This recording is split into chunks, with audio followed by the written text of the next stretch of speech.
Bana, mambo vipi? Good morning, kumekucha.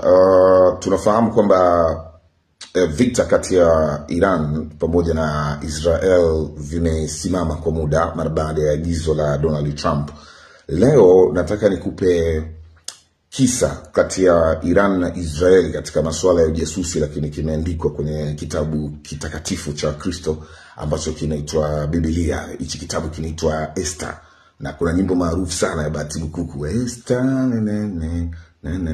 Yes, huyu Esther alikuwa ni jasusi maalum ambaye alitengenezwa na Waisrael kwenda kuisnitch Iran, na alifanikiwa kweli kweli. Lakini wakati huo kwenye Biblia Iran walikuwa wanatumia neno Waajemi, wakiongozwa na mfalme mmoja ambaye anaitwa Mfalme Ahasuero. Na Iran kipindi hicho ilikuwa moja kati ya madola makubwa yanayomiliki ardhi kubwa katika mabara matatu: Ulaya, Asia pamoja na Afrika.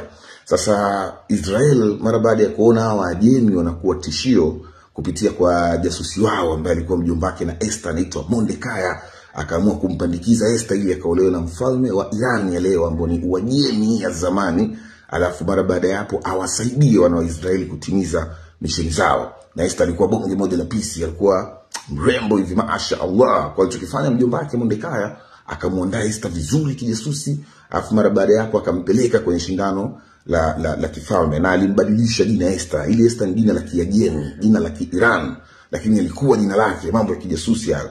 Nadhani Esther alikuwa anaitwa Andasa. Akamwambia ili konge nyoyo ya mfalme na usionekane kama ni Muisrael, uonekane wewe ni Muiran, utaitwa Esther. Basi Andasa akabadilisha jina, akapewa code name ya Esther. Jasusi huo. Na mara baada ya hapo akaenda kwenye mashindano ambako mfalme wa Iran Ahasuero ama mfalme wa Uajemi alikuwa anatafuta mke, na Esther akafanikiwa kushinda kwa sababu alipewa mbinu zote za kumkamata mfalme.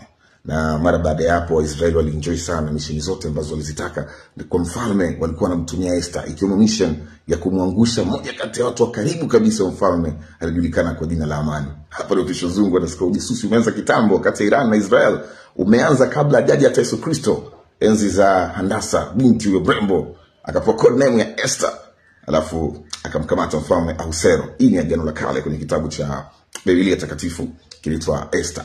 Ujasusi wa Iran na Israel ulianza leo, na leo tunapiga story kwamba Israel anamudu sana Iran katika masuala mazima ya ujasusi. Alianza kumudu leo tangu enzi Esther ambaye alitengenezwa makusudi kwenda kumwandaa mfalme wa Iran ama Uajemi iliyopita ambaye